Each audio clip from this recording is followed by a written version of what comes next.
గారి ఆధ్వర్యంలో ఒక చక్కటి అవేర్నెస్ ప్రోగ్రాం, అంటే మీలో మంచి చైతన్యం తీసుకురావాలి, ఆ చైతన్యం ద్వారా ఆదర్శవంతమైన జీవితం, చక్కటి భవిష్యత్తు మీకు ఉండడానికి కావలసినటువంటి మరి కార్యక్రమాలు నిర్వహించినటువంటి నిర్వాహకులకి ప్రత్యేకంగా మన గిరిజన ప్రాంతం నుంచి ధన్యవాదాలు తెలియజేస్తూ, మరి ఈరోజు మీరంతా మన ఏజెన్సీ నలుమూలల నుంచి వచ్చి ఇక్కడ వాళ్ళు చెప్పినటువంటి విషయాల్ని అర్థం చేసుకొని ఏదైతే సమాజంలో చెడు జరుగుతూ ఉందో చెడు అంశాల జోలికి పోకుండా మీ ఉపాధ్యాయులు ఏదైతే మీకు బోధించి ఆదర్శవంతుల జీవితము, చక్కటి భవిష్యత్తు, చక్కటి విద్యావంతులుగా ఏర్పడ్డ తర్వాత ఉద్యోగాల్లో కావచ్చు, వ్యాపారంలో కావచ్చు, అనేక రంగాల్లో స్థిరపడడానికి కావలసినటువంటి మార్గదర్శనం ఈరోజు మీకు చేసినందుకు మరి మనమందరూ కూడా చాలా సంతోషించాల్సిన సందర్భం ఇది.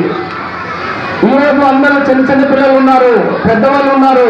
విషయ పరిజ్ఞానం చెప్పగానే వెంటనే దాన్ని అర్థం చేసుకునేటటువంటి వయసులో ఉన్నటువంటి మీరంతా కూడా మరి వాళ్ళు బోధించే విషయాలు, వాళ్ళు వివరించినట్టు విషయాలు, ఉదయం నుండి మీకు వాళ్ళు చెప్పినట్టు అనేక అంశాల దాని మీద మీరు చక్కటి అవేర్నెస్ కలుగజేసుకోవాలి. ఇక్కడ రోజు మీరు స్కూళ్ళలో మీ ఉపాధ్యాయులు చెప్పే విషయాలు గ్రహిస్తూ ఉన్నారు, ఇళ్ళ దగ్గర అయితే మీ తల్లిదండ్రులు చెప్పే విషయాలు మీరు గ్రహిస్తూ ఉన్నారు. ఈరోజు అనేక విద్యా సంస్థలు నడుపుతున్నటువంటి చక్రవర్తి గారి ఆధ్వర్యంలో మరి ఈరోజు మనకి అవేర్నెస్ ప్రోగ్రాం పెట్టడం అనేది మరి మంచి శుభపరిణామం. మీ అందరికీ ఒకటే ఈ సందర్భంగా తెలియజేస్తా ఉన్నాను, నేను కూడా మన గిరిజన ప్రాంతానికి సంబంధించి మన పాడేరు గ్రామానికి సంబంధించినటువంటి వ్యక్తిని. ఈ రోజు రాష్ట్ర ప్రభుత్వం విద్యను ప్రోత్సహించడానికి అనేక రకాలుగా మరి చర్యలు తీసుకుంటూ విద్యార్థులకి కావాల్సిన మౌలిక సదుపాయాలన్నీ కల్పించడానికి ఒక పక్క ప్రభుత్వం వైపు, మరొక వైపు ప్రైవేటు విద్యా సంస్థల దగ్గర నుంచి మీకు అందిస్తున్న ప్రోత్సాహాలు అనేటటువంటిది మరి ఎంత బాగా జరుగుతున్నదో ఈరోజు మీరు చాలా విషయాలు గ్రహించారు. ఆ రకంగా వాళ్ళు ఏదైతే చెడు నుండి మీరు బయటపడాలి, మంచి మార్గంలో నడుచుకోవాలని ఎలాగైతే తెలియజేశారో అదేవిధంగా నాకు కూడా ఈ రాష్ట్ర ప్రభుత్వం ఏదైతే ఎన్డీఏ కూటమి ప్రభుత్వం ఉందో ఈ కూటమి ప్రభుత్వం యావత్ రాష్ట్రానికి సంబంధించి మన పూర్వీకుల దగ్గర నుంచి ఉన్నటువంటి ఆచార వ్యవహారాలు, సాంప్రదాయాలు, మన కట్టుబాట్లు, మనకు సంబంధించినటువంటి కళలు, హింస కావచ్చు, కోలాటం కావచ్చు, తోలుమలాటలు కావచ్చు, జానపదాలు కావచ్చు, ఇలాగ అనేక రకాల విషయాలు తెరమరుగైపోతున్నటువంటి సాంస్కృతిక కార్యక్రమాలు, మన సాంప్రదాయాల్ని వెలికి తీసి వాటిని మీలాంటి భవిష్యత్తు తరానికి అందజేయడానికి ఈ రోజు నాకు రాష్ట్ర ప్రభుత్వం చైర్మన్ గా నియమించింది.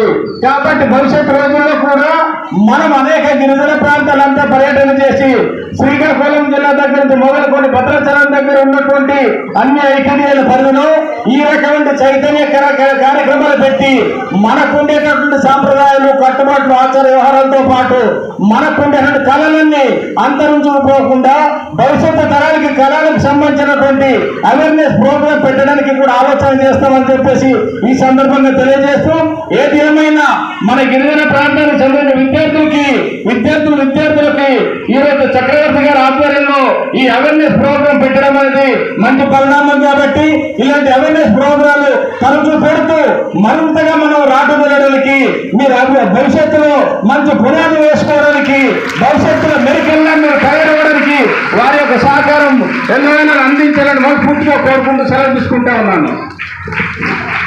చక్రవర్తి మంచి మాటలు ప్రభుత్వం మరి ఇంకా కొంతమంది కసి పిలిచారు, వారు ఇంకా రాలేదు. నాగేంద్ర గారు అంటే ఉన్నారండి మా మధ్యలో? నాగేంద్ర గారు అంటే ప్లీజ్ కమాన్ డయాస్. నాగేంద్ర గారు ఉన్నారండి? రైట్. ఆర్కే అంటే ప్లీజ్ డయాస్ మీద కూర్చొని, బాయ్స్ అందరూ వెంటనే కూర్చొని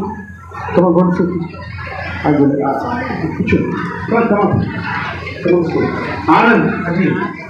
ఓకే, ధర్మ గారు, సాగు గారు, ప్రెసిడెంట్ ఆఫ్ పాడేరు ఫెలోషిప్ గారు కూడా.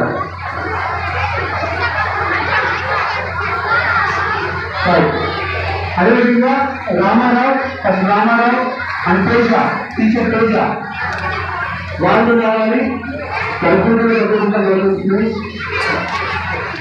సక్సెస్ అవ్వడానికి చాలా మంది తల్లిదండ్రులు వచ్చిన పదవి వారిని రామారావు గారు ప్రథమ పాత్ర వహించారు.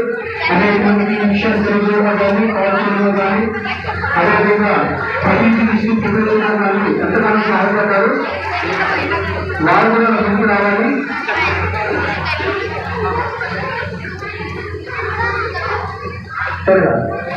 ఈ సమయంలో మరి కార్యక్రమానికి ముఖ్య అతిథులు, విశిష్ట అతిథులు, అదేవిధంగా స్పాన్సర్స్, కేటీసీ ఎడ్యుకేషన్ ఇన్స్టిట్యూషన్స్ వారు వారి కుటుంబంలో మాట్లాడతారు. మా మధ్యలో రమ్య ఆశ్రిత మేడం గారు ఉన్నారు. వారు డాక్టర్ గారు రమ్య